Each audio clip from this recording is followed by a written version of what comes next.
Hi, I'm Katie, And I'm Yarlin. and this is Fae and Fables, a podcast hosted by two mental health counselors who take a psych deep dive into your favorite fantasy and romantasy books. Today, we're going to deep dive into the book Daggermouth by H.M Wolfe, and I am so excited. Yeah, this one was a good one for sure. Oh, maybe, and I said this to you over text, but maybe my favorite of the year Really? Yeah, that's right. outside of SJM books we've been looking at. I was flipping pages like a Wow. fiend. I loved it.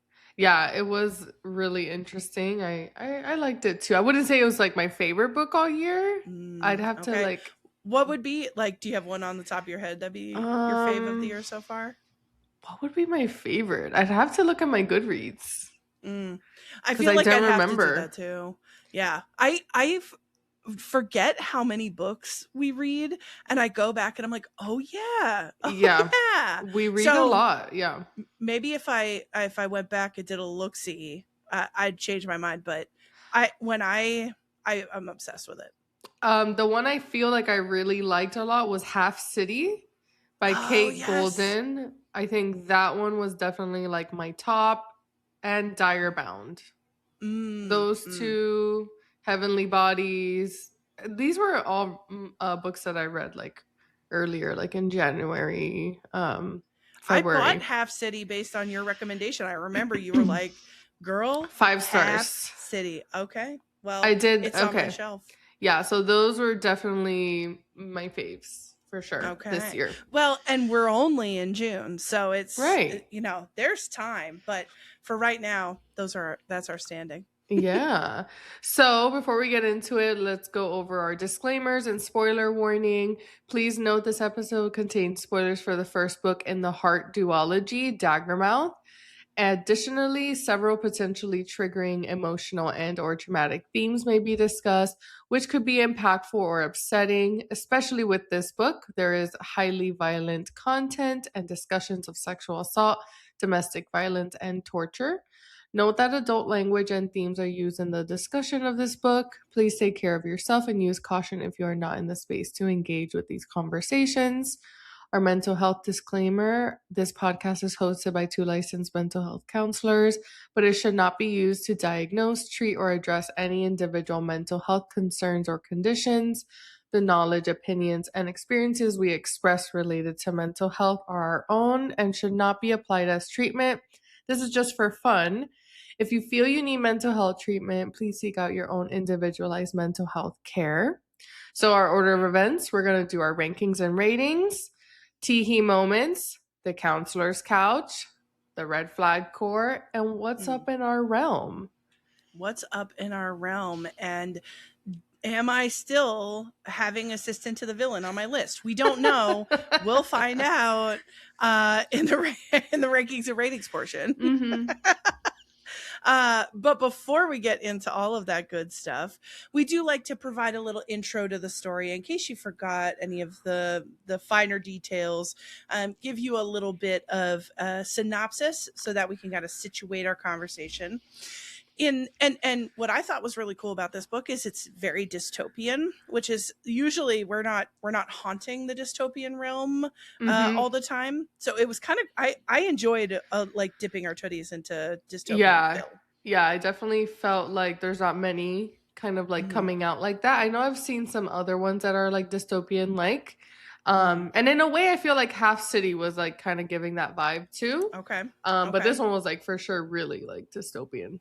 Yeah, and it takes place in the world of the heart. That's what the city or the sort of central city is called, and it's a dystopian society that is separated into three rings, with the most privileged citizens living in the heart, those in sort of the quote unquote middle class in the cardinal ring, and then everybody who's in sort of deep abject poverty lives in what's called the boundary.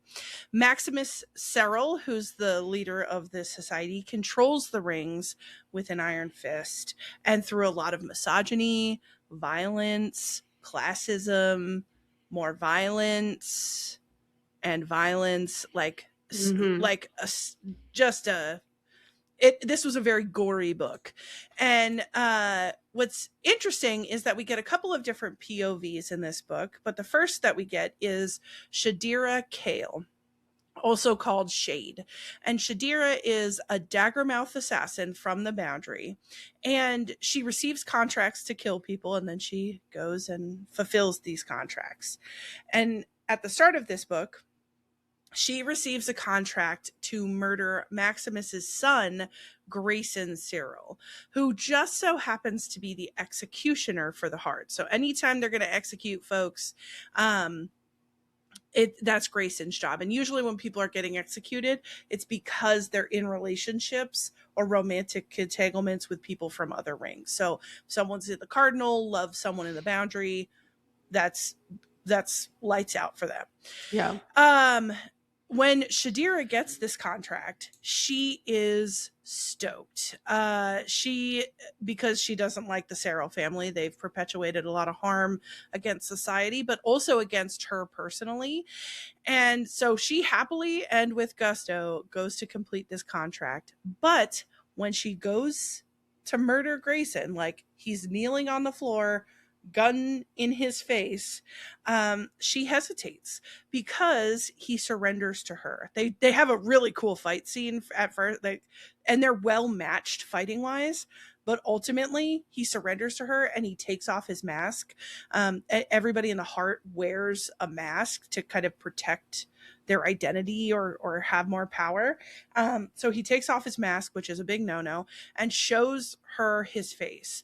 And that is like equal to treason in the Heart Society, like punishable by death. But he does it anyway.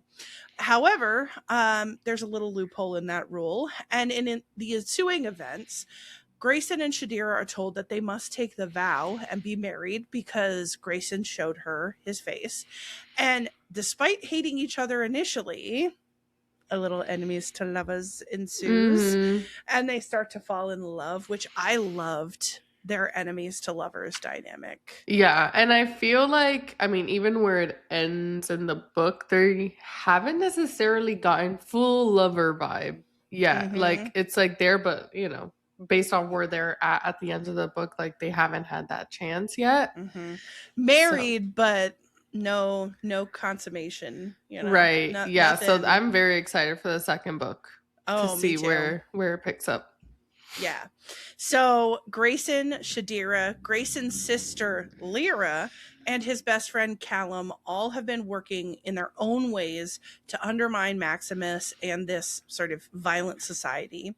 And eventually they come together along with the other Daggermouths, the Rebellion, which is another sort of faction that's trying to take down the Heart, Shadira's former lover, Jameson, and others. And their whole object is to take down Maximus. So much is revealed, especially at the end. The end was crazy. Yeah, it was a lot for sure. Oh, and I was like, wait, what? It was so much. But what's revealed is that Maximus has been manipulating pretty much everybody, and has been using the Daggermouths by taking out contracts. Like everybody thinks these contracts are coming from other people, but a lot of them are coming from Maximus himself. The reemergence of Grayson and Lyra's brother Brooker, who they thought was dead, but is actually a double agent for Maximus. Everyone thought he died, and then he went to the rebellion and was like, people think I'm dead, let me help you. He gets in with the rebellion, and then he betrays all of them at the end, which was wild to me. The unveiling of Grayson's mother Alara as like a deep agent named Python. Like, yeah, I was so like, oh my gosh, that's crazy. I was shook. There was a lot. And Alara / Python is a spy who's been working as Maximus's wife on the inside. And this whole book, she's very like subservient to him a lot of the time. I mean, she also does endure violence. She pushes back, but it's really surprising that it's coming from her at the end. And Alara murders Maximus. Grayson and Shadira take the vow, so they're married. Callum is murdered. Grayson's real father is discovered. His name's Mikkel, and he's also murdered. And at the very end, Brooker gets away to terrorize them all some other day. Like, I couldn't believe the end. Shock Yeah. after shock. Yeah, there was definitely like those big turn of events where you're like, oh shit, like how did all this happen? And it just has you have all the questions. Yeah. So And I think it's like, I don't know about you, but some authors, like, and in some book series, even though people are in danger, you know that they're never really going to die. Like, you're like, okay, they're in danger 57 times, but they'll all make it to the end. When Callum was murdered, when he was shot, I was like, oh, this is an author that's willing to kill people. I'm like, yeah, oh my God, this is crazy. yeah. So very surprising, and it was just yeah, Yeah. it was a So, crazy ending. oh yeah. All of that said, Yarlin, what were your stars, your chilies, and where on your shelf are we putting this? So I would say the book overall was giving me 4-star vibes. And then of Okay. course like 5-star ending. So if we want to have like me in the middle, 4.5. So I definitely enjoyed the book overall. I gave it 2 chili peppers because unfortunately I did have to skip some of the spicy scenes between like Callum and Lyra because that's my son's name. And as I started reading some of it, they say his name too much, and it was just like I can't I read that. can't. You I know, can't. it's just like it's So, like weird. So I had were to you? skip that whole stuff. Oh well. So Okay. it didn't feel as spicy for me because I mean Mm. their spice was pretty good, Their but spice was spicing, but um I understand why you didn't, and I'm wondering if there was a little bit of relief when book Callum, like, now he's going to be out of the picture for book two. Like, you're like, okay, I don't have to read about him no more. I didn't mind reading about him. I just Mm. think when it came to like the sexual stuff, it was like weird because they kept saying his name, you You're know. like, So I was stop saying his name. like, if there was just a scene where they just talk about the spice but not repeat his Mhm. name, it's like it's like one of those things where it was just very interesting. So Yeah, I gave yeah. it 2 chili peppers. If Okay. it wasn't for that situation, I'm sure it would have been a little higher. It's on my third shelf just Okay. because, like, I mean, I don't consider it like top shelf for me. But Mm. those are my ratings. What about you? I gave her a 5-star, which I'm sure you could tell by Of my course. glowing recommendation. The reason it was 5 for me was I thought the characters were so vivid, and Yes. and in the span of one book, like, we're used to Yes. reading like series that have 8 books in them, and you really get to know people. And I Mm-hmm. thought the author did an excellent job of making these indelible characters really, Yes. like, Shadira, the first time we meet her, or sort of within a few pages of meeting her, she's like in a tavern and she like stabs a guy in the shoulder and is like, "Don't fuck with me." And I was like, these characters are just intense. And I Yeah. really, really enjoyed the intensity of their characters. I thought the messages, because I think what dystopian is designed to do is point out societal, like, potential societal wrongs, and Yeah. like put in our face, like, what if this really did go bad. Right. um and so I think it did a great job of showing us, like, especially the role of misogyny, like, if we take Mm. that to the nth degree, what that looks Yes. like, and classism to the nth degree. So I Yep. thought those messages were good. And then I thought the visuals of the world, like the boundary has a very strong visual for me, the heart, all that Mm-hmm. stuff. So, and the spice. I really, really enjoyed the spice. And that's why I gave it 3 chili peppers. As we said, Grayson and Shadira don't like go full the way, but Yeah. they go enough. Yeah. Yeah. They, and their dynamic, when somehow an author turns like a look into something very hot. Like, Mm. I got that feeling from both of them. There's this like intensity to both of them, Yeah. and there's a natural attraction between them, and so much tension. So I was Yeah. I was in it. And to your point about Callum and Lyra, I thought their spice sort of was like they had already gone through the tension part of their dynamic, Right. and they were like in a place where you could just spice it up however you wanted Mm-hmm. to. So I liked that, and for those reasons, she's going on my top shelf. Wow. Yeah, I know. And I read it on Kindle because right now they're in the process. So it was independently published and Yeah. like out in hard copy. Yeah. And then so many people liked it that it got picked up by a publisher, so they pulled all the physical copies. Oh. And so we had to read it on Kindle, and now I'm just waiting for the hard copy to come out with like the new The new cover cover. and Yeah, like I have the indie mhm. cover because I saw a I'm so post because she jealous. lives near where I live, apparently. So she went to a Books a Million and like signed a bunch of copies, and I immediately drove there when I saw the post. Oh It my was like an god. hour away. But all the signed copies were gone. I still bought a book either way. So I do have like the indie book, I guess, if that's Oh what you want to girl, call it. that's keep that Yeah. on hand That's cuz never happened to me.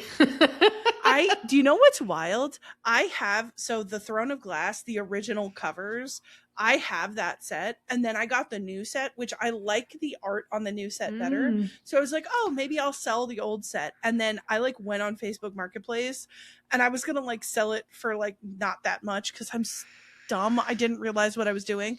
And I had so many people reach out to me being like, "What the hell are you doing?" Oh Like, my do not do gosh. that. And so I was like, okay, I won't. And now I have like the full like box Yeah, set. you gotta keep that forever.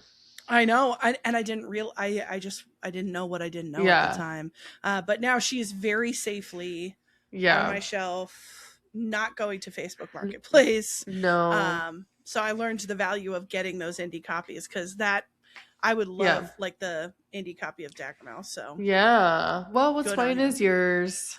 Oh, we'll just swippity swap it all around. I'll send you the whole Throne of Glass. um. Yeah. Anyway, so we have ranked and we have rated, and now it is time to tee hee hee. Mm. Which I'm sure you're like nothing with nothing Yeah, with Callum and no. Lyra. We're not gonna do that. Unfortunately, none of my tees are with them. Mm-hmm. So, but let me get into a few. I put page 48 and 49, which is Jameson and Shadira's like we Mm. get their first like, sexual encounter. Which, So, by the way, I loved that spice happened so early on yeah. for both of them, for Grayson and for Shadira, with Yeah. other people. But I love that the author was like, "We're not going to wait 500 pages. Like, Mhm. here's a gift," and I was like, "Yes." Yeah, because I like, it introduces like their like relationship, and they definitely have a very interesting dynamic. So I just included that whole I teehee through those 2 pages of spice. My next one is page 53 between Jameson and Shadira, where she's about to go to do the, that she's about to go kill Grayson, and Jameson says, "What if I got on my knees right now and begged you to stay?" And that was like, even in her mind, she said that she can't imagine like Jameson being on his knees because he doesn't do that for anyone. Like he's a very like tough guy. So It's that whole dynamic of like you would beg for me, but for no one else. You right. for me, but for no So one else. I dig that. Dig it. Yeah. So I like that. Page 139. This is Jameson. I really liked him. So. Oh, that's interesting. Are you like pro Jameson over Grayson? Like, would you want her to be with Jameson instead of Grayson? Part of me does because they were kind of together first. I just don't know if she still feels something for him. Because I feel like with Grayson, they almost have like a trauma bond situation. I think too, there was something. So I liked that Jameson wasn't like this like simpy weird, right? Like usually if there's like a love triangle or like a choose somebody dynamic, there's one who's like clearly a dink, and you're like, don't go with him. But Jameson is actually a real like a good person. He works hard. He's attractive. Like yeah, there's a real tension there because they're both good options as like Yeah. partners. I think I liked the fact that she played this dynamic. I noticed in the sex scene between Jameson and Shadira that Shadira likes like a certain roughness in Mm-hmm. regards to sex, and I Mm-hmm. think Jameson does that for her, but it kind of Mm-hmm. doesn't come as natural to him. Whereas Mm-hmm. with Grayson, they both kind of like a roughness and a violence that comes with Yeah. sex. And so in my mind, and I Yeah. don't know, I think she's gonna end up with Grayson, but Yeah. it's a little bit like Grayson just wins out, like just a tiny bit. But I But think if I she ended feel up with like Jameson, I it would feel still be a like good story. I feel like with Grayson it's more like because we feel bad for him when you think Oh, about it. really? I mean, for with everything that he kind of goes through, and he's Mm, kind of like the person you feel like you want to help fix. Not fix necessarily, but mm, like, you have this like bond with him, and sometimes that like sadness kind of brings those people together. mm, Whereas I feel like with Jameson, it was like more of a natural relationship than mm. with Grayson. That's so interesting because when I read it, in my mind, both Shadira and Grayson have this like darkness and violence to them. They sort of revel in violence. They And I do. and I think Jameson is a violent man. Mm, Jameson will be violent and is violent, but he doesn't, there's not it's that darkness to him in the same way. That's kind right. of how I read it. Yeah, because But Grayson, I feel like I can define him as a very like haunted person. ooh, Yeah. I like how you say that. Because I mean, Um his reason for wanting pain and all of that, like, he has a lot of, I mean, he's my client. mm, So it's like there's a lot of this like darkness where I don't necessarily like that in a person because of, you mm. know what I mean? I don't know. I toggled with, does the like enjoyment of pain come from trauma? Because I think in the Mm-hmm. like BDSM space, there are like there's an assumption that if you like pain during sex, that it has to be from trauma, and I think that can Mm. manifest, but I don't think it necessarily has to. Like I think Right. there's a part of Grayson, even when you think about the like tattoo that he got on his back, he could have gotten a tiny tattoo. He could have gotten Right. something small, but he was like, no, make it a giant tattoo and make it hurt because I like hurting. So I think it's interesting. It's like, and I don't know if we'll ever know because he was enduring trauma so young that it's just like Yeah. there's no way to separate it out. Mm-hmm. And I think you can have that pain pleasure Yeah. dynamic without the trauma as a cause Yeah. of it. That being said, the trauma is definitely a part of it. You can't really separate it out. But Yeah. I just liked that Jameson is a cool person who like I think would be a great partner too. And it's Yeah. not like you have this situation where like clearly Grayson's awesome and Jameson is awful, but she's Mm-hmm. somehow still trying to pick. Yeah.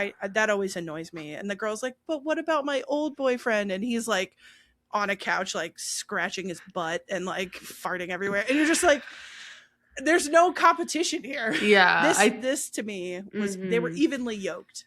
Right. So I think we're gonna see like where that goes in the second book. But I Mm, mean, since Grayson was my client, we'll definitely talk more about his psychology where and what I think, where a lot of mm-hmm, his things come from. And I think that's why I'm more like, I don't know if he's a great like partner, but either way.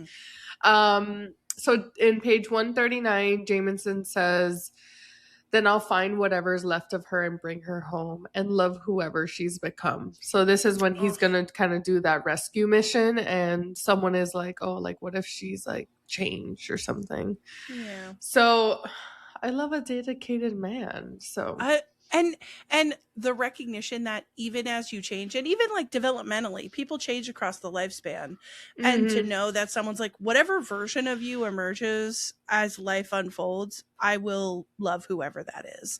Yeah. We just love that sentiment. So I love that. This one is between Callum and Lyra, page Mm-hmm. 184. His heart belonged to her. Every beat it took, she owned.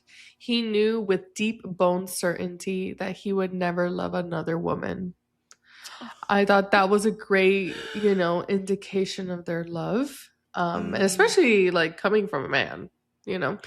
yeah. Yep. So and then my other one is page 264 between Grayson and Shadira. He says in his mind, she was beautiful, and he hated himself for thinking it. She was everything he was never allowed to be, wild and untamed chaos. Mm, mm-hmm. Love that. Yeah. My last one is page 377 with Grayson. If you shoot me, it will only make me want to fuck you. Hey, hey, hey, So hey, this is Grayson, Grayson, like, that's Grayson. their little like dynamic, little Mm, enemies to like tension dynamic that they have going on. So I thought that was a good one. yeah. I love that one. And I love that it was like, I love the way the author played the fact that violence and roughness for both of them was it's a part of what they enjoy, and it's a part of their dynamic. They're like, Right. yeah, and they legitimately fight each other and hurt each other. This to me is like true enemies to lovers. It is. Yeah. There's so many books out there right now that are like, it's an enemies to lovers romance, and like Yeah. when they say enemies, it's like they like are grumpy toward each other one time before they like each other. No, this like they try to kill each other a couple of Yes. times This is before. true enemies. Yeah, they We don't know if they're lovers yet, so. I'm holding out hope. I'm just gonna put it out there. I'm like full lovers, Yes. but I don't know for sure. Well, that was a wonderful crop. I Thank really, you. especially that last one. Great work, great work. Yes. What are yours? So, per the usual, I have about 57 of them, but I You do. highlighted. You're like, I'm not surprised, but I highlighted a few of them uh, just to keep us focused. The first one, page 151, he had to be at least 6'4", maybe taller. That line, period. Who And is here, who was that being described as? Grayson? Grayson. Grayson, Oh. if Okay. if you're over 6'2", that in Yeah. itself is just hot. Like, Of sorry. course. And here's the thing. I appreciate all bodies and all heights, and as a tall woman myself, there's just something Yeah. immediately sexy about he's at least 6'4", maybe taller. Wow, that's tall. Yeah, that's tall as hell. That is I tall as like hell. that. Yeah. And here's the thing, it's not describing anything sexy, but that to me is hot. Um that makes me tee hee. So next one is on 210. And this is Grayson sort of speaking in his own mind. But his own body betrayed him, attuned to her presence like a tuning fork to its perfect pitch. His t shirt, the same one he'd been looking for yesterday, something primal and possessive flared in his chest at the sight of her in his clothes. Hmm. I do Yeah. remember that scene where I was like, "Oh my gosh." You're He's so turned attuned. on by her wearing his shirt. Yeah. And just the sight of her in your shirt, and you're like primal and possessive. I get into that. And you're tuned to her presence like a perfect pitch. Like, okay. That's how it should be. I walk in the room and you just are attuned to my presence. Exactly. Lock the fuck in, people. um Next one is on 296. Again, it's Grayson, and it says Grayson's fingers flexed around her neck, and Shadira's eyes fluttered shut. Something dark and hungry unfurled in his chest at the sight, at the realization that she might share his preferences for a rougher handling, for the edge of pain with pleasure. And this is exactly what I like about Grayson and Shadira together. They're to me, they are a match. Like, Mm. and their bodies realize it before their minds will allow them to like Yeah. contend with it, because they still hate each other. But like, I just think when and I'm putting it out there, when we get that full sex scene, I think it's gonna pop off. Mm. Then on page 344, Grayson says, I need you to tell me that you want this. I need to hear you say it or tell me to stop right now because I will not be soft with you. I'm going to make you fucking scream for me, Shadira. Wow. Wow. Wowie, wowie, wowie. Number one, consent talk in a really sexy way, I find. Like, Mm-hmm. he's like, I need to a verbal confirmation because he's um he's playing an instrument right now. He's Yeah. using his fingers to do some stuff. And he's like, I need you to confirm for me that you're into this Right. verbally. I need to hear you say it, which I love consent talk. I think that's really good protocol. And you're going to make her scream. That's a big That's a big problem. promise. Yeah. I think for science, she's going to need to find out if that's true or not. And then the last one is with Callum and Lyra, but it's more sweet Yeah. and less sexy. So Callum says to Lyra, I am in awe of you, in awe of your resilience, your intelligence, your capacity for love in a world that has shown you so little of it. You are a goddamn force of nature, and I'm just a man lucky enough to stand in your presence. That one's cute. I do like that one.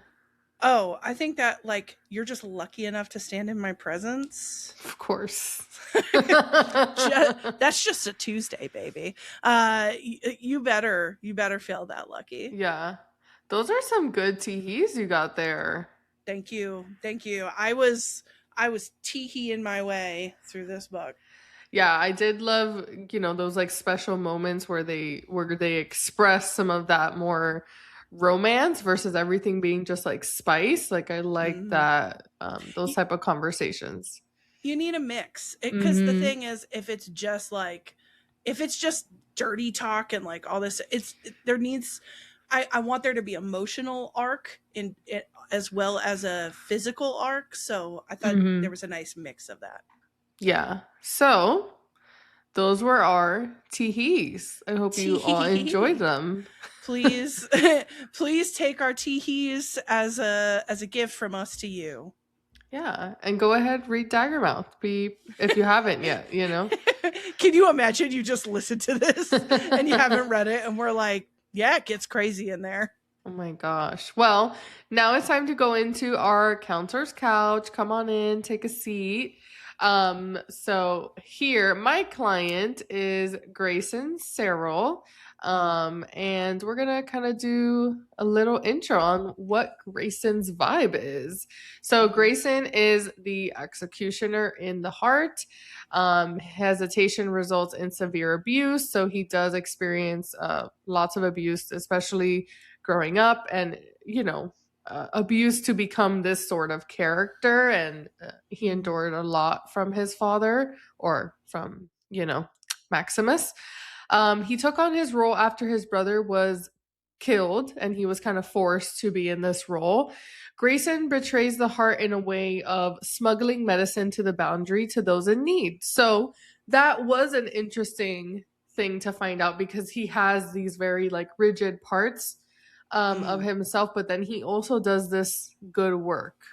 So that's very interesting. Grayson grows up under an authoritarian father, which is President Maximus Serrell, who uses violence, surveillance, and punishment to maintain absolute control, especially with him. This environment resembles what psychologists describe as like complex trauma, CPTSD. It's caused by repeated, inescapable interpersonal abuse for over many years. So we definitely see a lot of those symptoms in him, where he feels like he just can't escape this type of situation that he's in. So a couple quotes that I felt describe some of his inner workings and his mind. In page 6, he did not read from the script. He didn't need to. His father had beaten the lines into him. So when he does his executions, there's this whole script that he, has to say, I guess, of their crimes and whatever. And he knows it by memory. And that's because of the abuse he went through. When Grayson was feeling haunted by the last execution in the beginning of the book, where a woman begged before she was killed, he thought back to what his father told him before, which is on page 11. Mercy is weakness, Gray. Weakness is the end of all things. So it's like those little things that get instilled where it breaks down a lot of that empathy, and those feelings are seen as weakness. So and then in page 65, Grayson, on the other hand, enjoyed pain, enjoyed the feeling of his flesh splitting, of his body being pushed to the limits. It was something he could control, how he reacted to the pain, how he let it affect him. Pain reminded him he was still alive. So, like you were talking about his tattoo, it's called, like every executioner has a mark. So he chose to have it span the entirety of his back from his shoulders to his waist. It's a skull tattooed entirely with solid black ink, which, I mean, if you've seen people who have like sleeves that is just solid ink, that's Listen, crazy work. We're both tattooed ladies, and we know what it takes to pack in some black ink. And like, I would not. I'm sure, like the layers that you have to go for it to be like, a good opaqueness. So just the description of his tattoo, I was like, wow. The only skin showing through was the gaps between the hollow eyes, nose, and teeth. It was fitting for Grayson, since he was sure he was dead inside anyways. So it's just, this is why when you were talking about like that pain pleasure for him, I feel like how he said it's something that reminds him that he's alive. And there's another scene where he's like taking a hot shower after an execution, and it's like the skin burning him alive, which also kind of reminds me of like Hunt when we it's like, it's that torture of oneself because you feel like you're deserving of it. So that's kind of what I had in mind there. And then page 65, he walked into the living room toward the one-way glass that looked over his balcony, all of a new found haven, and watched as a million tiny fires and the haze of neon sparkled from the boundary. Sometimes he'd wish that he'd been born there. At least he'd been free from his father. So, he's able to look at the boundary and see where sometimes, even though there's a lot of suffering and things going on there, he prefers, like he wished that would have been where he would have been from.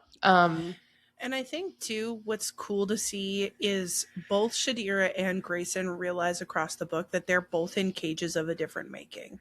And I think that's a big lesson for Shadira, is like, she assumes Grayson is just doing whatever the hell he wants and like flaunting all over the Heart. And there's a lot of wealth in the Heart. Like, there are some ways he's very privileged, and it doesn't make his life or his experience any less violent. His life and his upbringing has been saturated in violence, and Shadira realizes that just because it's in a pretty cage or a pretty casing, it doesn't make it any less difficult to try and navigate.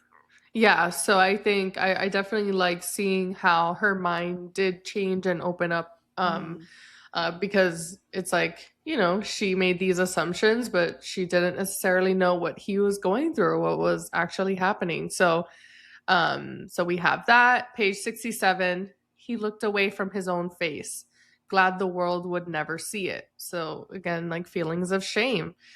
Page 85, this was it, the end. No more executions, no more pretending, no more loyalty to a system that had consumed his soul. The bullet in his gut was liberation. So this was, the scene with Shadira coming to murder him. So he was ready to go. He was not in a good, he's not in a good place throughout the whole book, but so yeah. I think those quotes are great representation where he's at mentally. Some of the kind of like psychoanalysis things regarding some of his behavior or character, moral injury. So like, it's not like simple guilt. Moral injury occurs when someone repeatedly commits or is forced to participate in actions that violate their deepest moral beliefs. So he's definitely always like kind of like in between, because he's Mm, forced to do the executions, even though he doesn't want to do them. So he executes civilians, despises what he is forced to do, sees himself as irredeemable. Like he clearly just wants to. He believes that his death might benefit the society. Like if I'm not here, I don't have to do this anymore, and people won't suffer.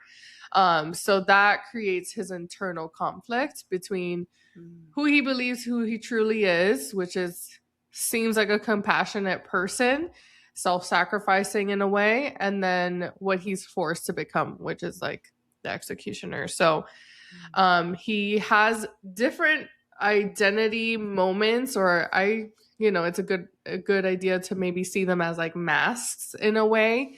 So he Yeah. lives several different identities simultaneously.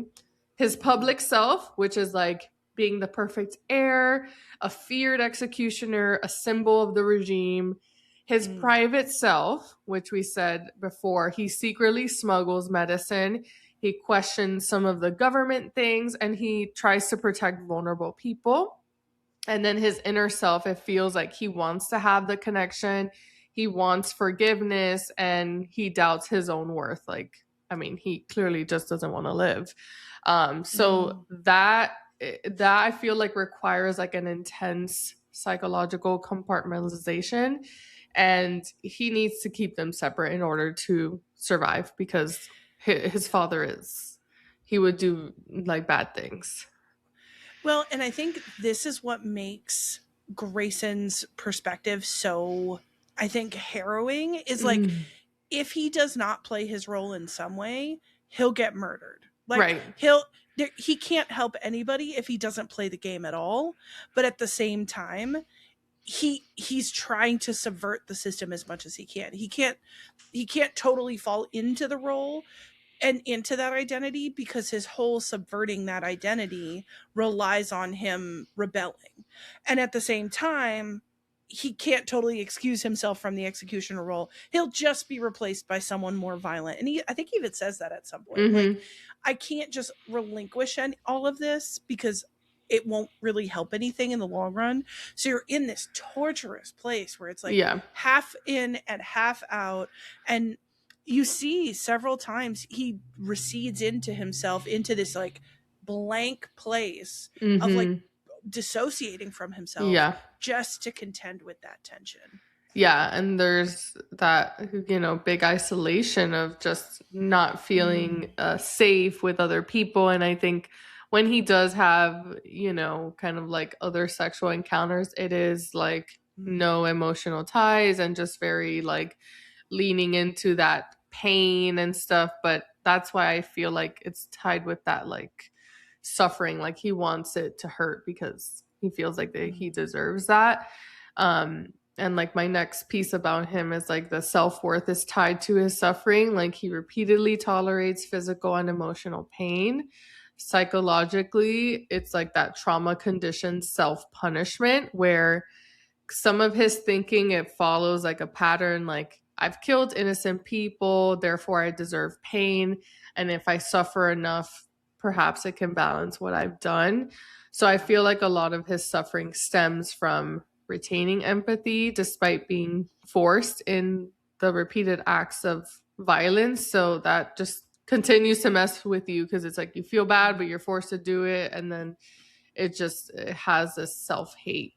So I feel like his psychological arc is less about becoming a better person than more about like reclaiming a coherent identity after all of Mm, these years. So I feel like maybe that's what book 2 is going to show, is maybe like mm. what it looks like for him after, now that his well, I don't want to keep calling him father, because now that Maximus is Mm. dead. So His perceived father, who he thinks fathered right. him, which I Yeah. think is also a part of his understanding of himself for much of the book as well. Like, imagine having a father who revels in such like Right. subjugation of people, and trying to contend with like, for some reason I'm uncomfortable with this thing that my father has no issue with, but I'm Yeah. still perpetuating his violence. How do I live with myself while and understand my legacy if this is the example that I have? And to be honest with you, like, I think it shows the strength of Grayson's character that he didn't turn into a clone of Maximus. Like, I think it's a really powerful thing that he endured all of this and his father's teachings. Part of what goes through his head is all the things his father has told him about control and Mm-hmm. subjugation and all these things, and he doesn't fall for it. He still maintains his sense, some Yeah. kind of thing that is separate from his father, but that's very hard to engage with. Right. And I feel like he must have a strong mind to not let Mm, that, kind of like rewire his like beliefs and things like that. mhm, So he's remained strong all this time about what he actually believes in. So that's a good part of his, personality. For the mhm, real world application, I mean, I feel like his things were so intense. Like, I think you have a great real world application. Um, mhm, so I think that's going to be awesome. But when I feel like Grayson, when I think of the different selves or like masks that Grayson wears, it reminds me of the work that we would do in therapy using internal family systems, exploring his parts, which can be seen as some of those different selves he portrays. I think with his specific trauma history, he would need a lot of therapeutic work, as well as anyone with a similar history and experience with CPTSD, as it takes a long while to process the many traumatic themes that they have experienced. So mhm, that's kind of my real world application, just because it's mhm. it's all pretty bad for him. So, Yes. And I love that you bring up parts work. I think mhm. the internal family systems paradigm is really well suited for folks who are trying to contend with what needs am I trying to get met within myself. And then I think it would be really interesting to see how he would uh do this parts work when his family system outwardly has had such violence and control insinuated in it. I think it would be really powerful work for him to do, and to come to some kind of um sense of like self-compassion or Mhm. recognition of the things that he has done or the ways that he has operated out of a need to survive. Right. So I love that. Yeah. So that was my Oh, counselor's couch for Grayson, my I buddy. thought you did a wonderful. You took such good care of him, and you're like, Grayson, yeah, buddy. Uh, Yeah. you took I took feel good care of like because he was my client, I felt that like deep empathy for him, and him. that's why I'm like he's not ready to be a great partner yet. So, Okay. You know what? It's when you brought up Hunt earlier, I had a similar thing, and I'm not going to get into details. Spoiler, whatever. mhm. But and during that scene, I had a similar moment where I was like, this is familiar. And I think there are some themes here that are similar to what you Mhm. see Hunt going through. Yeah, but Hunt is like totally different for sure. Totally. Like, Totally totally. different. I, well, He's a good guy. I think, ooh, so do you think Grayson's going to have like a villain arc? I don't think I mean, I don't know if he necessarily would have a villain arc. He just doesn't have some of the characteristics that Hunt has. Yeah. Um just cuz, it's Hunt. But either way, I think You're like, I those don't see Grayson characteristics. having much tenderness in his character. Mm, But we'll see, mm. Because I feel Yeah. like I mean, as a partner, I feel like you would want someone who's tender and caring. And I think it's going to take him a long journey to really hone in on that feeling. Well, and space to be tender, right? Because so much of this, like I think what's really great about this book that you see a lot in dystopian is the level of like watching that, like, eyes are on you, cameras are Right. on you. You have to outwardly say the right things and do the right things at the right Mm-hmm. moments, show no hesitation. So I wonder Yes. if part of it is just getting the opportunity, because I remember him at the end of the book, after he and Shadira had been like kept in the dungeons essentially, Mm-hmm. and she had been tortured pretty badly. Oh yeah. He like carries her to the tub and like helps her like clean her wounds and all That's these things. true. So it's like I see nuggets. I see these Yes, like that was a little moment. Yeah.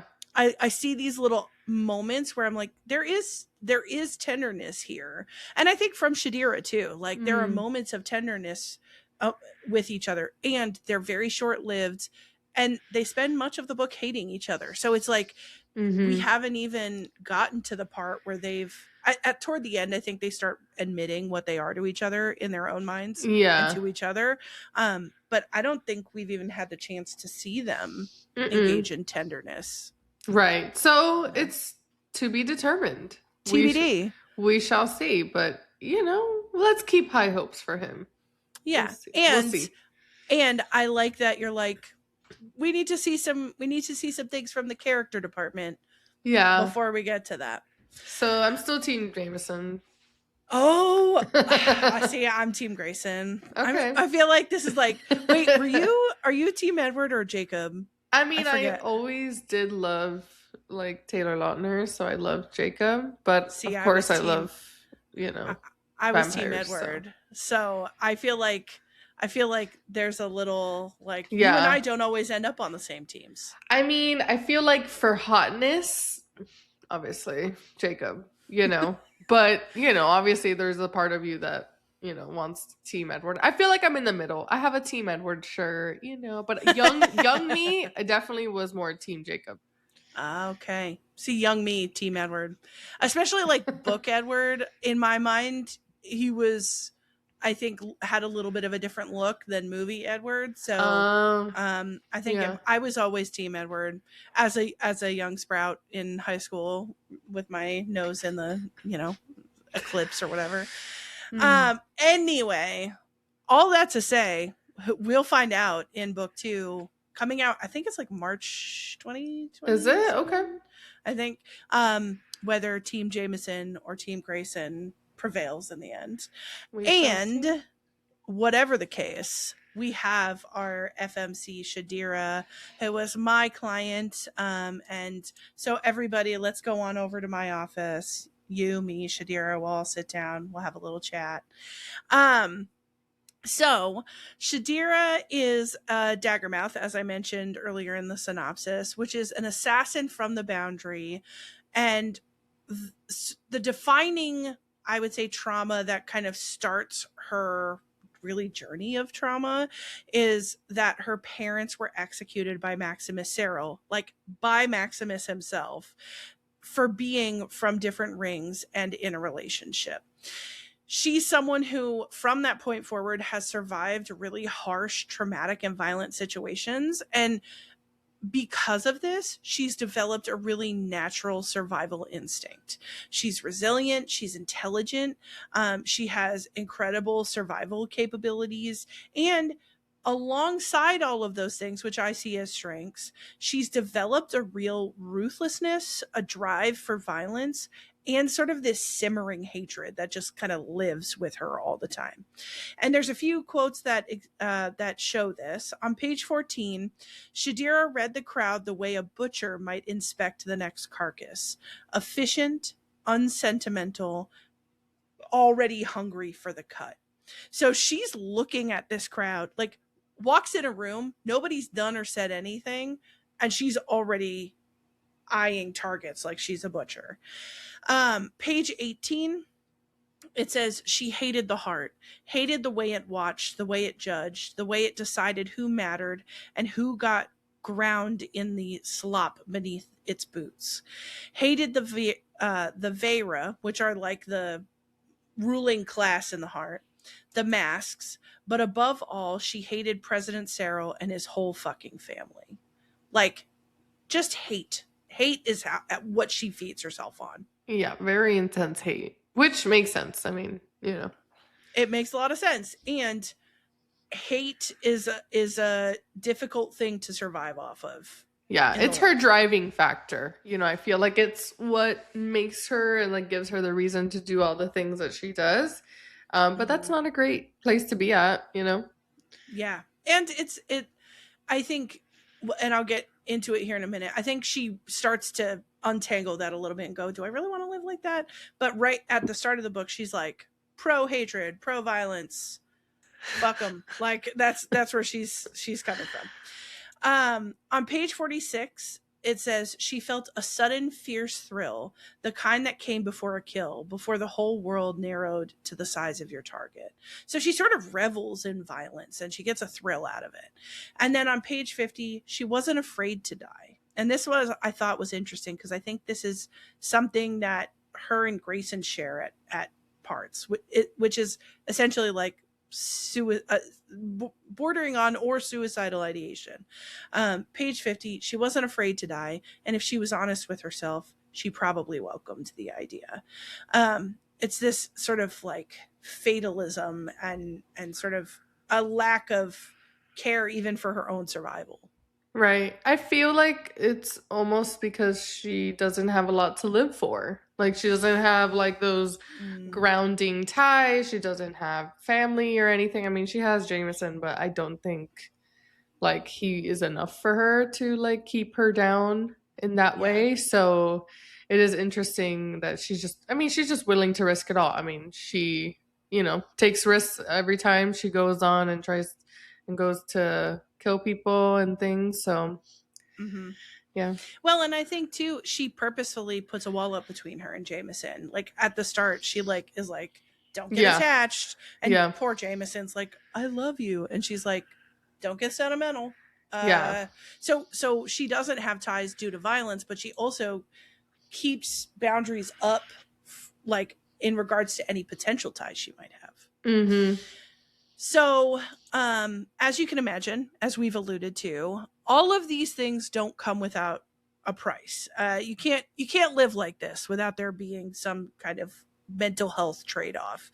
And she's developed several coping skills and ways of approaching the world to help her calm her nerves and to cope with the realities of the violence that she lives under. And two of these are drinking and hypervigilance. Hypervigilance is a state of being sort of aware of your surroundings and looking for danger at a level that can be really taxing on your nervous system. So on page 123, this is actually Jameson, and this shows you how well he knows her. So again, Jameson, like where whoever she ends up with, Jameson is, I think, a really astute person and a he's paying attention. And he's talking with Jaeger, who's the one who gives out the basically Shadira's boss gives out the contracts. And Jameson says, "I know she sleeps with a knife under her pillow and wakes up screaming 5 nights out of 7 because she still sees her parents getting executed. I know she drinks to numb the pain, but never enough to dull her reflexes. I know she carries the name of every person she's ever killed tattooed on her body so she never forgets the weight of what she does." I thought this was a very telling, like, paragraph. Someone who has not totally worked through their trauma and Mhm. is trying to cope as best she can, but it's not totally covering it. Yeah, I agree. And then also she's committing these acts of violence too that's not helping. So she Yeah. definitely she's a piece of work is what she is. Well, and here's the thing. I think she's a little overestimates herself in the "I can handle acts of Mhm. violence" department. I think people think if you're the one perpetuating violence that it does nothing to you or nothing to your sense of self because you are perpetuating it. And unless you are, unable to feel empathy or some other thing, and Unless you're a Shadira, psychopath. yeah, I mean, seriously, Yeah. unless you are clinically a psychopath, Yes. even if you are perpetuating an act of violence, it does impact you. Of So, course. so we can clearly see that she's not as unaffected and, whatever, as she likes to portray. And then, in regards to the hypervigilance, a great example that I saw on page 313 Every few seconds, her eyes swept the room, cataloging exits and entrances, counting guards, measuring distances, habits that had kept her alive in the boundary, now automatic as breathing. And I know you're saying it's as automatic as breathing, but imagine being that keyed in, that aware, that on all the time. It wears on a person. So her sense of self is very ingrained at the start of the narrative. And even Grayson comments at one of my teehees is like, or I think it was your teehee actually, that talked about like she is herself, she is untamed, she's wild. She Mm-hmm. has this very like strong sense of self, Yeah. and it's not without difficulty. There are things here that I wonder if she would want to examine and maybe like make not part of her selfhood if she Right. could. Yeah, I agree because it's almost like she is that way because of her situation. And I Mm-hmm. mean, being in the boundary, like, I'm sure there's lots of dangers and worries. So, like, that is what kind of brings up that hypervigilance, too. So, she doesn't have to be wild and untamed forever, Mm-hmm. you know? Mm-hmm. So, maybe we can see some change in her in the future. And I like let you decide that, right? You know, I would love to ask Shadira, you know, who would you like to be if you didn't have to be this person?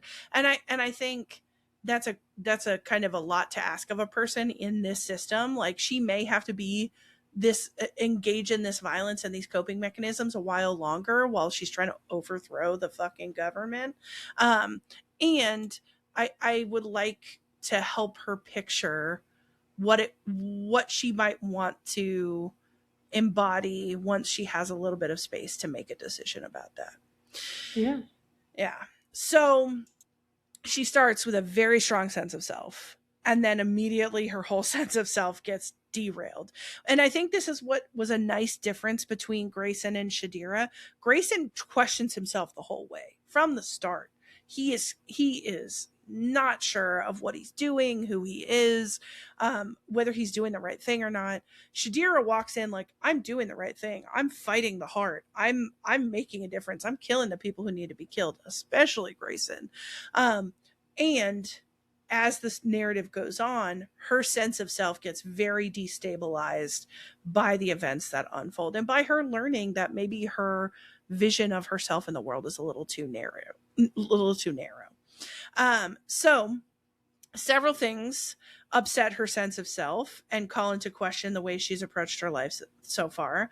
One, she becomes a figurehead to the rebellion, and she doesn't mean to. They capture her, and she just like is fighting back against the guards, and the other prisoners see it, and they're like, "The figurehead of the rebellion," and she's like, "No, I don't want that. Stop that!" And nobody cares. Yeah, Everyone's and like, they like, I think it's funny how they also like start singing like a mm-hmm, song or something, and mm-hmm, she finds out like because of her, they kind mm-hmm. of feel this like rebellion and ability to come together, and she definitely doesn't want that, which I found interesting. Yes. You know what it gave me? Very Katniss Everdeen. Katniss, and Yeah. if you haven't read Hunger Games by now, I love Hunger what Games. are we doing? So it may be a little bit of a spoiler for Hunger Games, but Katniss Everdeen is a very unwilling figurehead. She doesn't really care. She's not like, I want to be a symbol for whatever. And I Right. think Shadira is very much in the same place. She's like, I'm not a symbol. I'm an assassin from the slum of the boundary. Hmm. And nobody cares about that. And they're like, figurehead, figurehead. So that really is destabilizing for her. Also falling for Grayson, who she swore was her enemy, and she doesn't really admit it at first, and then she's like, "Damn it, my heart's doing something."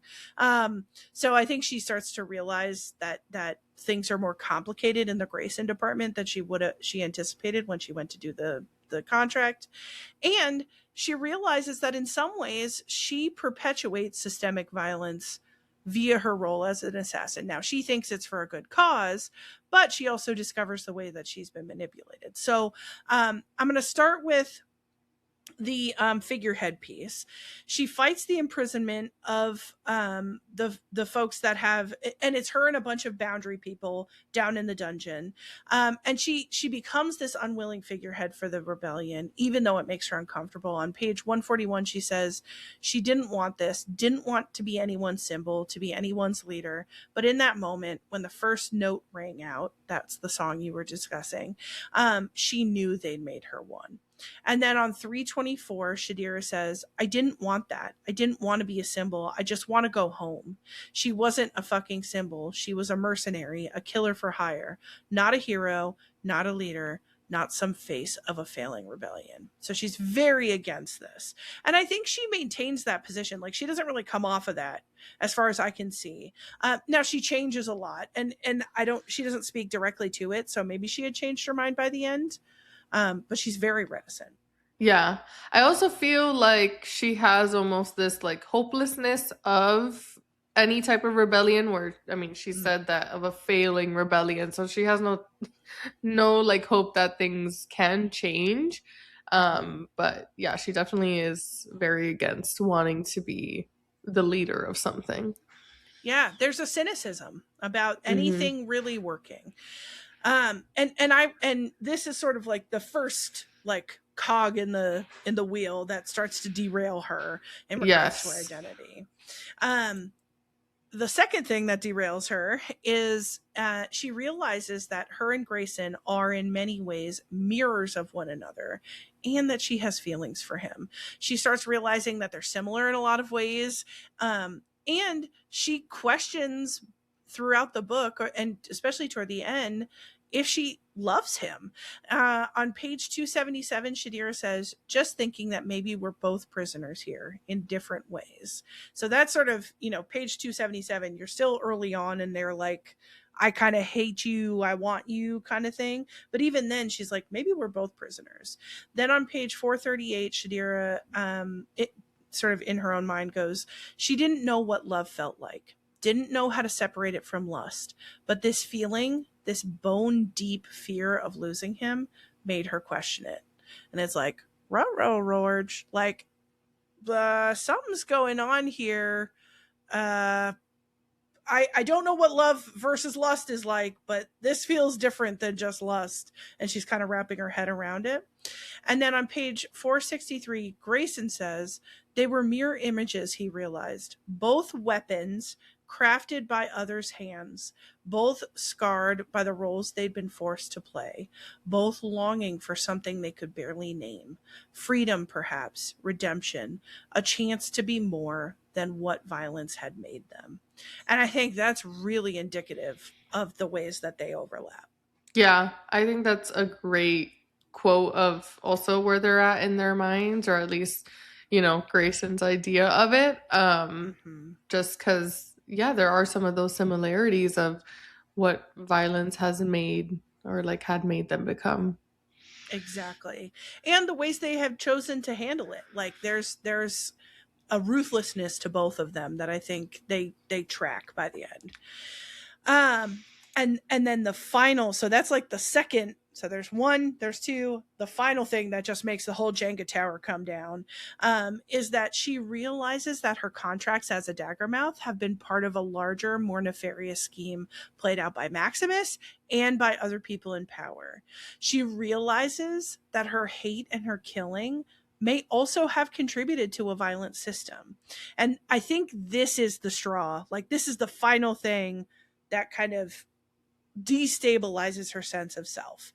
On page 435, Shadira says, for the first time in her life, she found herself questioning everything she'd done as a Daggermouth, everything she stood for, every contract she fulfilled, every life she ended in the name of justice, of vengeance, of the greater good.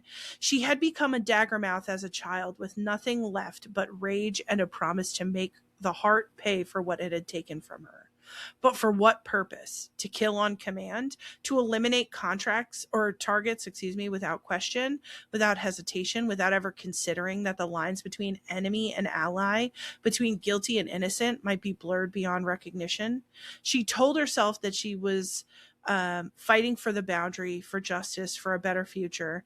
But maybe she'd been nothing more than another cog in the machine of oppression, just serving a different master. And then on 437, she says, "For years I've been so certain, so righteous, so fucking sure I was on the right side. I don't know what I'm doing anymore. I don't know who I am." She had spent her entire life fighting against the heart, against the system that had taken everything from her. And in doing so, she had become the very thing she hated: cruel, merciless, blind to the humanity of those she deemed enemies. Like, Yeah. she says it herself. Like, her whole worldview is shaken by the end of this book. Yeah, and I feel like that can make someone very distraught and like just like figuring out like what her sense of self actually is a journey on its own that she'll do in your office. So, Oh, but of course. What a great segue into how would I want to handle this with her, right? So we leave her at the end of the book in this place. And so I'm picturing she leaves the last scene and comes into my office and is like, I don't know who I am anymore. And we as counselors, that's our bread and butter. We're like, oh, mhm. we'll help you figure it out. So I would want to help her understand the ways that her perspective has shifted. I'd want to help her build some flexibility in her thinking. Like, her life circumstances have changed the way she sees herself and the world. And okay, let's flex with that. How do we incorporate this knowledge, and work on some of this rigidity, some of this, what we would call black and white thinking? There's good guys and bad guys. There's allies and enemies. Like, the world is very complex, and I think she's discovering that. Yeah. Um, and then I would like to help her remember her strengths and remind her that those strengths don't disappear just because her beliefs are changing. Some examples of her strengths actually I found really helpful from Grayson's perspective, which interesting that Grayson would be the one to perceive all her strengths. It's almost like he might care for her a little bit. But on 215, Grayson says there was something about her that refused to be diminished by circumstance, a steel core that somehow made her more present, more real than anyone else in the world, or in the room, excuse me. Then 241, he sat back and watched Shadira from the corner of his eye, noting how she mirrored Lyra's movements, taking her cues on which utensils to use. Smart, adaptable, dangerous. This is during a dinner scene where, like, she's going to her first formal dinner, which she's Mhm. never been to in her life, and she's just sort of like faking it till she makes it. She's like, "Oh yes, I am fancy too." And Grayson sees that. He's like, she's adapting to the moment, and what a cool thing to watch. Mm. And then finally on 295, Grayson says, there were aspects of her that he was beginning to love. Ooh, not romantically, not sexually. Yeah, okay. But something more fundamental: her resilience, her fury, her refusal to bend. His whole life, he had bent for the heart, his loyalty lying with no one and nothing. But her, she knew who she was, and she had no shame in it. And so I would want to keep her safe as they kick off this whole rebellion thing. She might have to continue to use her hypervigilance. She might have to continue to use violence as a mean to get ends met. And I would want to work with her on some of these ideas around the way that she has changed her perspective and how we incorporate that new perspective. Nice. I think that's definitely a great start because I mean, where the book leaves off, it's like not really a resolved thing. There's obviously it's a big cliffhanger and stuff, so Mm-hmm. you work with what you got for right now. 100%. And you and I have discussed this in many books. Like, sometimes circumstances are so dire that we just need to survive it and do our best. Right. And so we're going to do that too. But when we have space and when we have time, we'll look at our values and at our new sort of more nuanced way of seeing the world. Yeah. So that is our girl Shadira, and she's near and dear to my heart as my client. And now for the real world application. And this I thought was a really cool theme. And I thought it was really cool to be able to think about this in light of the fact that Shadira was my client. She is a woman operating in this world. Yeah. And I wanted to expand that out to look at womanhood in oppressive circumstances. So, and like, I thought this book overall was just like feminine rage. And I was like, Yeah. Yeah, yes, this I was love gonna this. be my real world application too, just because I mean, Mm-hmm. like, it's such a big theme, and Mm-hmm. yeah. So since you touched on it, I was like, Katie's got this. Oh, I got you, girl. I got you, girl. So, a major theme in this book is the violence and domination perpetuated toward women in this society. My client, Shadira, is subject to this cruelty across the narrative. And I think it represents societies that view women as inferior to men and engage in state sanctioned violence and control of women's bodies, lives, and choices. And I'm going to start with examples from the book specifically, and then I'm going to expand out into the real world. But you can see where some of this thinking contributes to violence toward women in the way that Maximus talks about women. So on page 276, all of these quotes come from 276 into 277. Maximus says, women were creatures of emotion, his father had taught him. They lacked the capacity for true logical thought. Then he says the weakness spread through female blood like a disease. He'd seen it in his mother, that soft corruption that had ultimately required her elimination. He saw it in Alara, despite years of careful conditioning. And now Lyra, who'd somehow absorbed these poisonous ideas about equality, about women deserving voices in matters beyond their comprehension. And then on 277, he says, all women that knew exactly where their place was, kneeling at the feet of men. Yeah, Like, those make me not feel great. yeah, I feel horrible. And I think what's really powerful about this book is that it highlights something that we like to think that people don't believe about women. It's like, not in this day and age. Like, not now. That people don't think that way now. And over the last several years, I have seen things both in session and in current events that show that these themes are emerging in the wider societal rhetoric, and it's impacting women that I'm counseling, also impacting me as a woman. But if I'm approaching this as a clinician, I'm watching the impacts unfold on the women that I see in session. And I have receipts. I can give examples of places where this shows up. The overturning of Roe v. Wade, which looked at ultimately the ways that the state can control medical care for women. There are no laws restricting medical care for men, but there are for women. And women have died as a result of the overturning of Roe v. Wade. There are statements being made by both men and women recently who have asserted things like voting by household, which just means that women are giving their votes to their husbands, and eschewing the right to vote themselves, which is Crazy horrifying to work. me.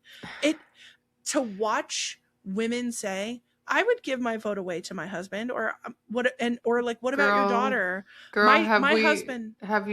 do you not know that how long it took for us to even have the right to vote? All right. Like, please. I No, there's that's so crazy work. That's like delusional stuff. Yeah. It's statements by folks, I think, who don't have a tangible understanding of what it would mean to give up your rights to vote and how hard fought the women's right to vote was. Like, Hmm. folks who just don't I have to believe it's like a lack of understanding. It's wild to me and very concerning to me. And in addition, there is a continued high rate of sexual violence perpetuated against women, in large part by men. So we like to think that these dystopian sort of circumstances could never, no one could ever think that. But the statement, women are creatures of emotion, they lack the capacity for logical thought, is exactly the kind of reasoning that is used to keep women out of roles in leadership, out of government, out of voting. So I think it's important to recognize that these are not things that are just exist in a dystopian book. These are things that women are contending with in the present. Um, and now it's kind of said in a more like when you do like PR, like the Mm-hmm. PR on the misogyny is really nuanced these days.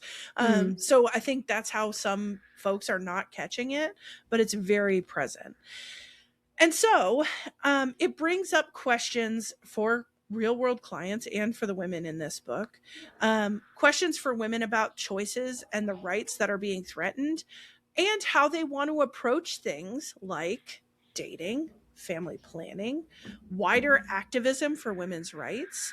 And I think in helping us understand how we want to approach this in the real world, we can look at the ways that women like Lyra and Alara are making meaning of their circumstances, coping with traumas, as a way to help us understand maybe how we can navigate things. So on page 271, Lyra says, revenge wasn't enough anymore. Revenge was reactive, defensive. What she wanted, what she needed was change. And I liked this quote a lot because I think folks assume that if you are someone who's experiencing um, like a loss of rights or oppression, that revenge is the idea, that if I had the opportunity, I would take vengeance on you. And for the most part, women are desiring of change, of the ability for everyone to have choices and rights, from what I've seen.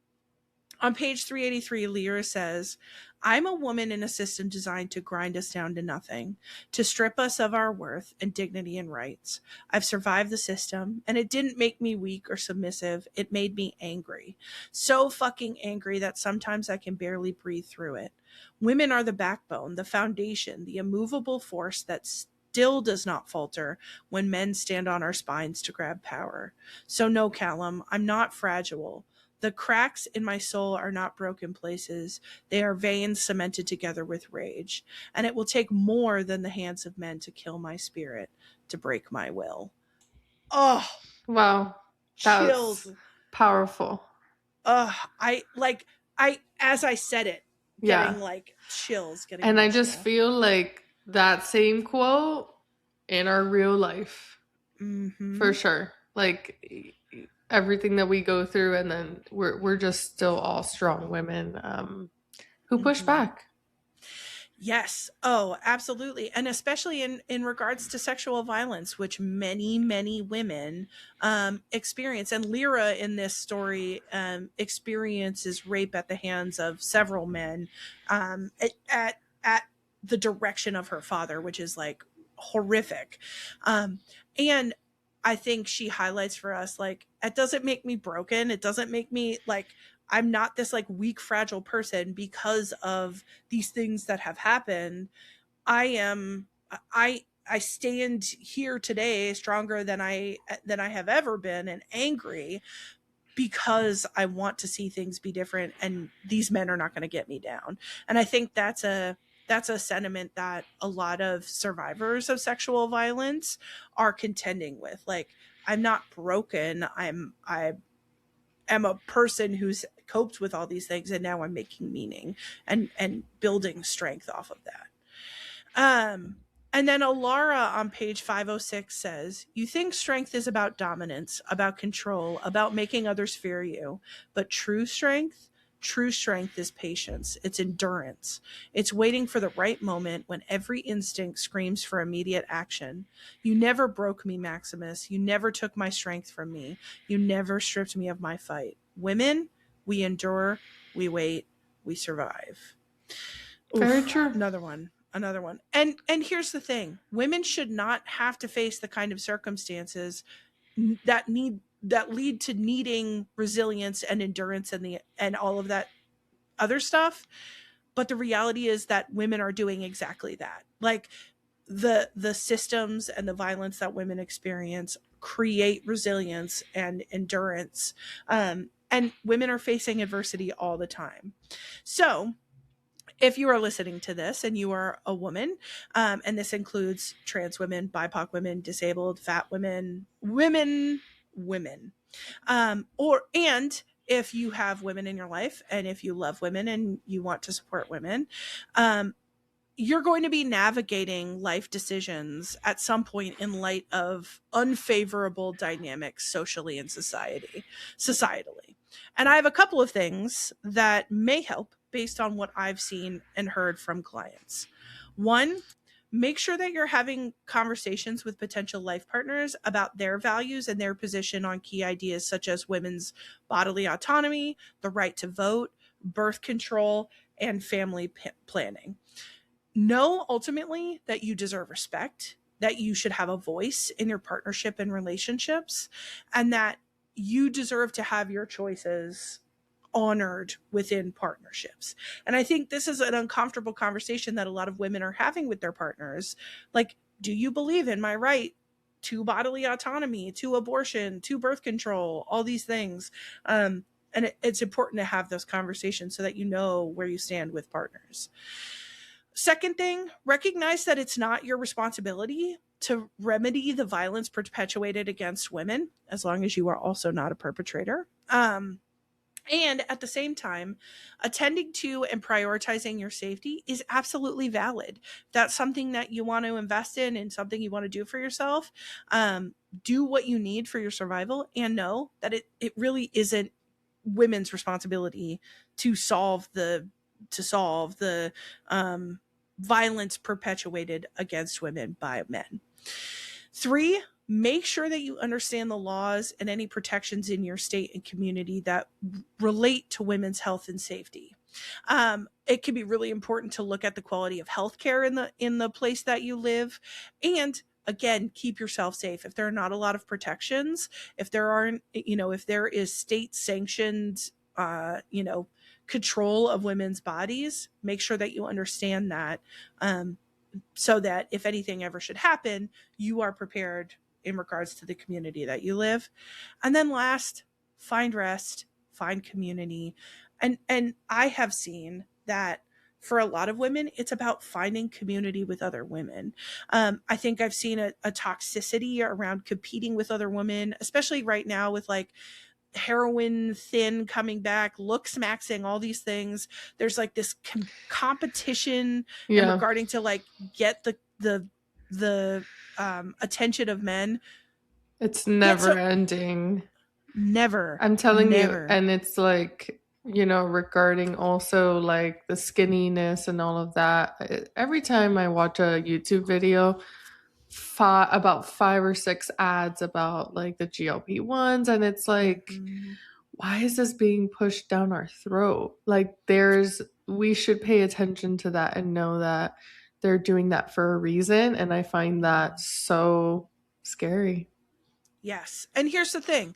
If you need a GLP-1 for medical reasons or whatever, like body autonomy is important. Do with your body as you like. And know that there are people with a vested interest in making sure that women are thin, hungry, not taking up space, distracted by thinspiration or whatever else. Like, it is more dangerous in the eyes of like an oppressive system if women are fully conscious, fully like, focused on rights and their communities rather Mm-hmm. than on their own looks. So much of this is about like pushing you to think day and night about how thin am I and how do I measure up and all these things. And let Right. me tell you, it's a fool's errand. It's a fool's errand. Be in community with other women. Think about the things that really matter in life. And like this like competition that's being set up between women to who's going to be thinnest and have what kind of body type and all this stuff. It's Yeah. all about disempowering women, in my opinion. So Mm. we're saying get out there, get in your community of women, like help each other, protect each other, and know that there are resources out there for women. I know some of them have been disbanded by the powers that be, and there are still resources out there where you can process your experiences. There are therapists, there are people out there who are helping women navigate less than favorable circumstances. And that is our real world application. I love that. Women power. Oh, yeah. You did it Mm-hmm. perfectly. Well, thank you. I feel like I really had to, like, through the lens of my own woman rage, I was like, all right, Yeah. I gotta stay focused. But it was, I got chills at multiple points during this book in Yeah. regards to, like, the women's rights pieces. Of course. Because it's also very dystopian, but also part of what we're experiencing. So it's, Yep. that'll have you thinking. Yep. So yeah. So thank you for coming into the office today.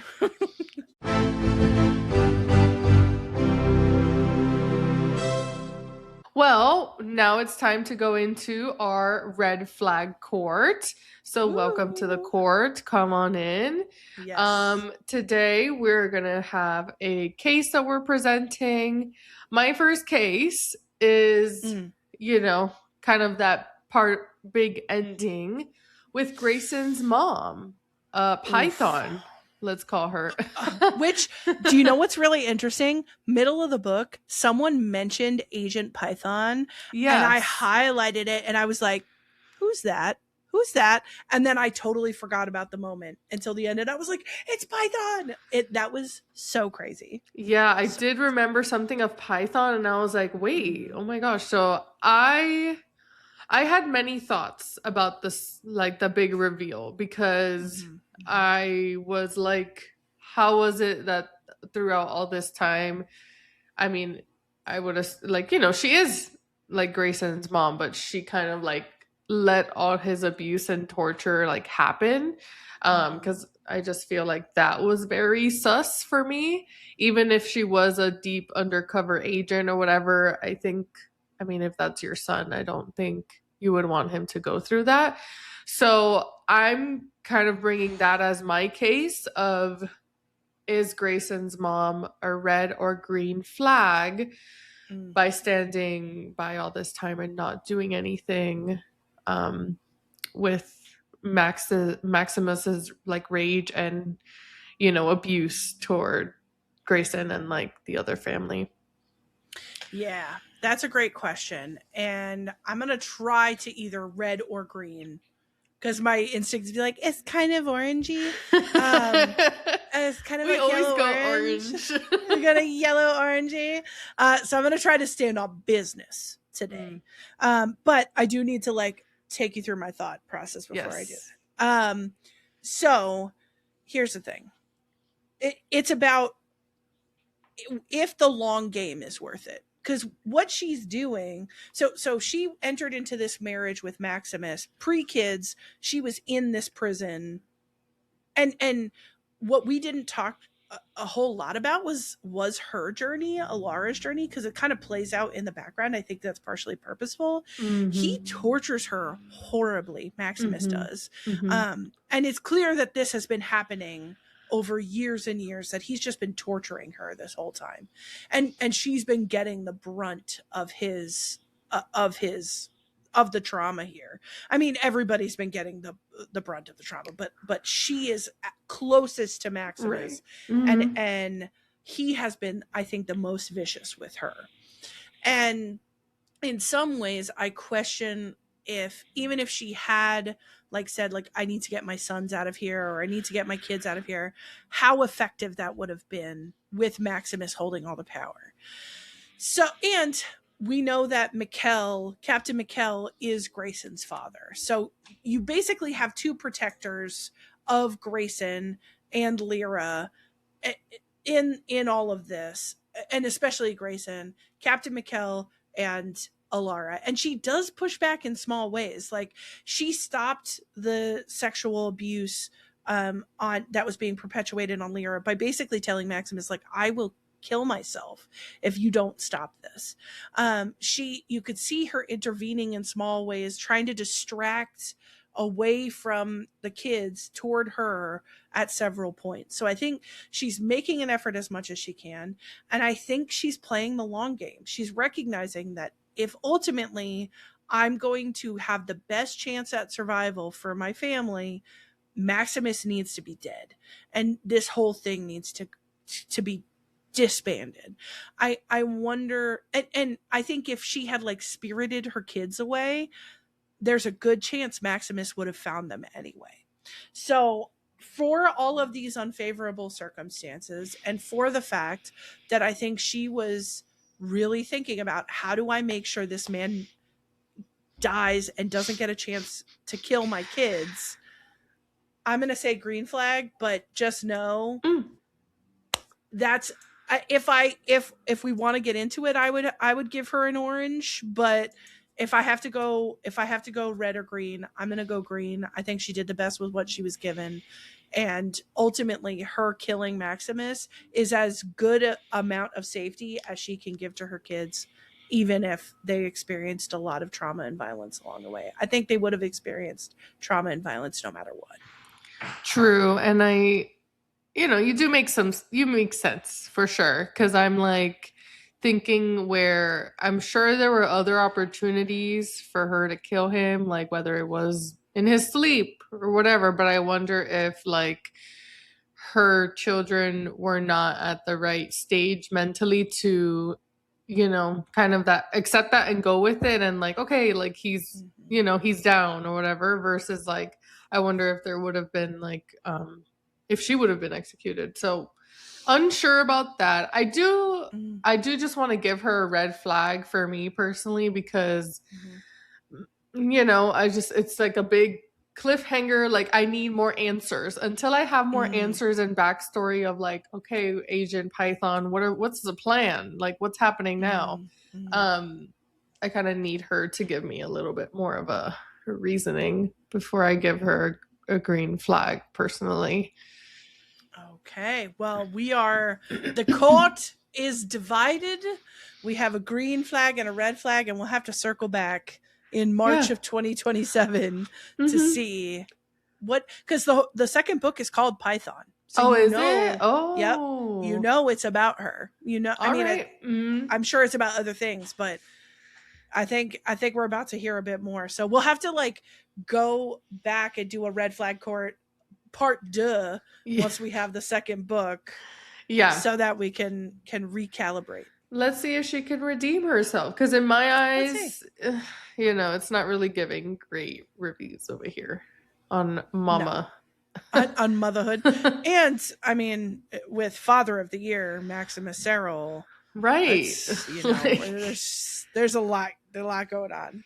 Yeah. Well, great case to bring to the court. I love when we have a case where we're divided, because I think it means it's crunchy. Like it's like there's things to be said, there's things to be had here. Of course. So thank you for confounding the court with your case. And now we are moving on to my case, and it is about Callum and Lyra. So Grayson and Shadira are one of the main love interests. The other love interest, or the love relationship, is between Callum and Lyra. And 5 years prior to the events of this story, Callum and Lyra had become lovers, and Callum ultimately cut it off. And in his mind, it was to protect her. So they have an interchange about it. And I was thinking, because there's so much back and forth, would you want to be like Lyra and I'll be Callum, and we'll do a little play, a little play for you all. So I'll be Callum. That way you don't have to be Callum. Yeah. And you could be Lyra. And this is the interchange. I miss you. You don't get to say that to me anymore. Look. No, you pushed me away, Callum. You looked me in the eye and told me that what we had meant nothing, that I meant nothing.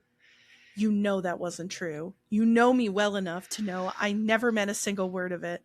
You know why I had to say those things. Do I? Because from where I'm standing, it looks like you made a choice, and it wasn't me. It wasn't that simple. Okay, theater kids. Did I do theater? Yes, I did. It wasn't that simple. It never was with you. Nothing is ever simple with you. Everything's a game, a calculation, moves on some board I can't even see. That's not fair. Fair? Was it fair to make me fall in love with you, to let me believe we had a future, then discard me like one of your business arrangements that outlive this usefulness? Lyra, please let me. You think I wanted to disappear? That it was easy for me to walk away? You did it anyway. Please. I can't, Callum. My heart can't. End scene. That's the best of our acting abilities. For sure. And I'm like, I don't even want to say his name because he might hear me and like knock on the door. It's so funny. So in this interchange, he eventually articulates that he cuts things off to protect her from the dangers of his work, and because Grayson didn't want them together. And later on in the book, they have another interchange, and Grayson and Shadir are involved this time, where they didn't tell. She comments on the fact that they didn't tell her anything out of desire to quote unquote protect her. And there was a quote from Callum later on 369 that says, all these years he thought he was protecting Lyra. All these years he believed she needed sheltering from the ugly realities of the heart's power structure. But she had already seen it, knew better than he ever would just how cruel it could be. And all this time she'd been carrying this burden alone, this unimaginable trauma inflicted by her own father. So what do you think about Callum cutting things off with Lyra for her own protection and all of them keeping things from her? Is it red flag, green flag, and sort of for each character, like Callum, Lyra, Grayson? What flags are we applying on this? I feel like for like with the withholding of information, I definitely give that a red flag because again, it's like very dismissing of like her experience and the autonomy of like these are things she should know about and she should feel part of the conversation. I mean, she's experiencing it firsthand. It's not like she's like fully protected and not experiencing any abuse or like hate or anything like that. She is living in it. So I don't think she needed to be protected because she's ultimately not protected.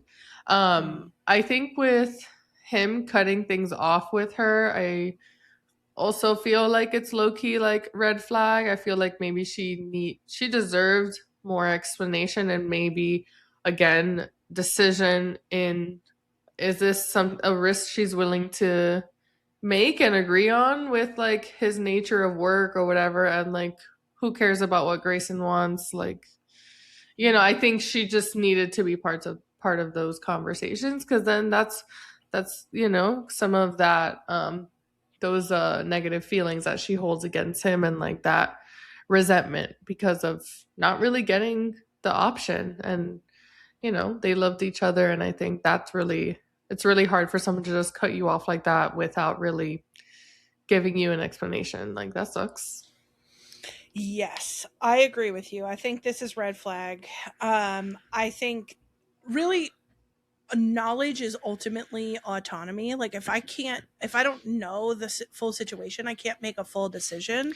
And I think the line that's really like indelible in my mind was when she said, was it fair to make me fall in love with you, to let me believe we had a future, then discard me like one of your business arrangements? He not only ended things, but he ended them in such a way where like, and in his mind he was like, I have to end it this way so we can actually end it. But to her, it's just cruel. It's cruelty. Now, while I still believe in the red flag designation, I will say I think one major theme toward the end of this book is that everybody was keeping secrets from everybody out of fear that they would get ratted out and murdered. So, and I think that's real. Like, that is a real concern that in this hypervigilant society where violence comes from everywhere, like I would want to protect myself. I would want to protect myself and the people that I love. Like when Grayson's hiding, the work he's doing, bringing medical supplies, the work that Jameson's doing with the rebellion, like we're all having to keep secrets for important reasons. And I think a thing they discover at the end of the book is you have to put some level of trust in the people around you and try to come together even in this violent system, which takes a lot of courage, but you can't really overthrow this government without it. Without some level of cooperation, the system will perpetuate. So I think they had reasons to not be sharing things, but I think ultimately it's red flag. I also think it was a little bit of that, like, oh, she's like a weak woman, like she doesn't know the hardships. And it's Right. like, that's an assumption that you're making, that I don't understand the hardships of this world. Yeah. BS. Full BS. So the court has spoken and done a little bit of acting today. And we say red flag to that. And Yes. that is our red flag court. And you know what that means. Now we're going to talk about what is up in our realm. Yarlin, what are you reading? What do you got going on? Tell us about your life. What's happening? What's going on? Well, I'm currently reading a book called Crown Me Yours by Liv Xander. It is part of a duology. The first one is Crown Me Dead. They're very short books, 200 something pages, but they're like very dark, like romancy vibe. Kind of. Okay. She's the same author that does like the what's those other books called that have like the crows or something? I don't know if I know that. They're also very dark. Hold on, let me find them. Feather So Vicious, Court of Ravens. Okay. So those are apparently really dark but really good. I haven't read those yet. So Crown Me Yours, I'm currently reading. I'm like halfway there. And then gonna be reading Poison Daughter by Sheila Masterson. So interesting. That's what's up in my realm. I love it. I love it. Well, in my realm, last night, late in the night, in a fit of tears, I finished Demon Copperhead by Barbara Kingslove. So impactful, well written, great, whatever. And as a therapist, very sad to read. So loved it, but also it was a lot, too much. Also, Assistant to the Villain. How many episodes have we had that in your realm? We're gonna Low-key, be like the last 5 episodes. Listen, I just haven't gotten to it, okay? It's right next to me all the time. I just haven't gotten to it yet. We're gonna be like, it's gonna be like episode 407. I'm gonna be like, Assistant to the Villain. I mean, at this point, don't even read it. I have busy. To. It's for a book club. I have to read it, and I'm starting it today. So hopefully by the next time you hear my voice in an episode, it will be done. But who knows? And then, funny enough, I also am reading Poison Daughter by Sheila Masterson. Oh, okay. And I think that makes for a great segue into our final remarks, which is that our next episode, out on July 15th, will cover The Poison Daughter by Sheila Masterson. So be on the lookout for that. I've been very excited to read this book. That one's going to be good. I already know. Oh, I've heard that it's a good time. So, come on back on July 15th to hear us go over The Poison Daughter. And if any of today's topics were triggering or upsetting, please make sure to seek out individualized mental health treatment. And remember that this podcast is for fun. It's based on our own opinions and experiences, and it should not be used for diagnosing, assessing, or treating mental health conditions. If you'd like to support us or interact with us, please make sure to subscribe and rate the podcast on Apple Podcasts, Spotify, or YouTube. Follow us on Instagram at Faye and Fables Pod. We got some cool stuff going on over there. Email us at fayandfablespod@gmail.com if you want a longer missive to us about something. And we have merch, and guess what, y'all? I'm wearing it today. Wait, I didn't even notice. Yes, girl. Well, you just saw the high quality of shirt. You said the shirt is so fine. Yeah. But yes, I have our shirt on today. I so love it. comfortable. I wear it all the time, and I've got this like nice cream color, but we got lots of colors. So go to Instagram, find our Etsy page, and you can order merch there. Thank you so much for listening, and we will see you soon. Bye. Bye.